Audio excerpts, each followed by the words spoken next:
Dobrý večer, tak stretávame sa na premiére seriálu Noir. Predstavte nám, ako ste sa cítili ako žena sama medzi toľkými mužskými postavami. Dosť dobre som sa tak cítila, pretože mne to vyhovuje aj v živote. Byť obklopená viac mužmi ako ženami z nejakého dôvodu nemám to úplne... Neviem vlastne úplne prečo, je to tak prirodzené pre mňa. A teraz, keď som to videla aj na tom plátne, tak to bolo strašne dobré, ako to chalani zahrali a strašne som bola na nich hrdá a bola som hrdá na to, že môžem byť medzi nimi. Pôsobíte ako veľmi jemné žienie a pritom humor v seriáli je pomerne drsný. Nemali ste s tým problém? Mala. Dostávala som na placi od režiséra také ako pripomienky, že aby som to len tak ako zahodila, nejakú repliku, ako keby nevenovala jej, ja neviem, toľko intonácie alebo niečoho, že častokrát som dostávala ako keby takéto režijné pokyny, že to tak povedať jednoduchšie, iba to tak ako šplechnúť alebo tak, čo vlastne mojim mužským kolegom veľmi dobre išlo a ja som zistila, že vlastne mám sa čo ešte učiť, ale teda v rámci toho som podľa mňa spravila maximum a neviem to asi už spraviť inak a lepšie. A podľa mňa to bolo pohľadné.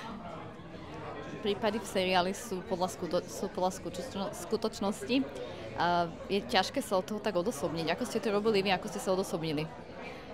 No keď to čítam, tak to čítam akože ten scenár. A väčšinou scenáre sú akože niečo vymyslené, nejaká fantázia.